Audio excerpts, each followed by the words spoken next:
فرماتے ہیں اذا زلزلت الارض زلزالها واخرجت الارض اثقالها وقال الانسان ما لها يومئذ تحدث اخبارها بان ربك اوحى لها۔ اللہ خالق و مالک فرماتے ہیں کل قیامت کا دن ہوگا، نفس نفسی کا عالم ہوگا، نہ بیٹا باپ کو پہچانے گا، نہ ماں اپنی بیٹی کو پہچانے گی، نہ کوئی رشتہ دار کسی رشتہ دار کا ساتھی ہوگا، دوست عزیز و اقارب ایک دوسرے سے دور ہو جائیں گے۔ ہر انسان ربی نفسی کا ترانہ گا رہا ہوگا، ہر انسان یہ چاہتا ہوگا کہ آج اللہ کے عذابوں سے میں بچ جاؤں، اللہ تعالیٰ آج مجھے اپنی جہنم سے محفوظ کر لے۔ نہ بیٹے کی پرواہ ہے جس کی خاطر ہم دنیا کے اندر دن رات ایک کر دیتے ہیں، نہ حلال کی تمیز ہے نہ حرام کی تمیز ہے، اپنے بیوی بچوں کی تربیت کو ہم نہیں سوچتے کہ ہم کس طرف جا رہے ہیں۔ کل قیامت کا دن ہوگا، رسول اللہ صلی اللہ علیہ وسلم نے فرمایا کہ زمین ہلنا شروع ہو جائے گی۔ اذا زلزلت الارض زلزالها واخرجت الارض اثقالها، زمین اپنے سارے بوجھ اٹھا کے باہر پھینک دے گی، جو صدیوں پہلے ہم سے جدا ہو چکے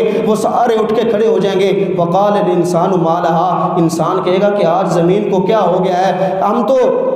سمجھتے تھے کہ یہ زمین ہماری حفاظت کرنے والی ہے، لیکن یومئذ تحدث اخبارها، اللہ کے رسول صلی اللہ علیہ وسلم کے اوپر نازل ہونے والا یہ قرآن ہر روز بول بول کے ہم سے یہ کہہ رہا ہے کہ اے انسان تو کس طرف چل رہا ہے، تجھے اللہ نے اپنی عبادت کے لیے پیدا کیا، تجھے اللہ نے اپنے دین کا داعی بننے کے لیے پیدا کیا، تجھے اللہ نے اپنے دین کی طرف چلنے کے لیے پیدا کیا، لیکن تو آج دنیا کے اندر آ کے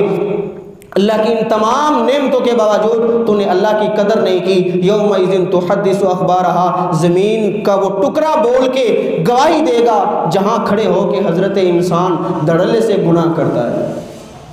ہم سمجھتے ہیں کہ ہم کمرے میں بند ہیں، دروازہ بند ہے، لائٹ بند ہے، نہ باپ دیکھ رہا ہے، نہ ماں دیکھ رہی ہے، نہ بھائی دیکھ رہا ہے، نہ کوئی اور رشتہ دار دیکھ رہا ہے، موبائل پاس ہے، جو مرضی دیکھتے جاؤ، جیسے مرضی ویب سائٹ کھولتے جاؤ، اللہ کی نافرمانیاں کرتے چلے جاؤ۔ کل قیامت کا دن ہوگا میرے بھائیو، یومئذ تحدث اخبارها، زمین کا وہ حصہ بول کے گواہی دے گا جس حصے پہ ہم کھڑے ہو کے یا لیٹ کے یا بیٹھ کے ہم گناہ کرتے ہیں۔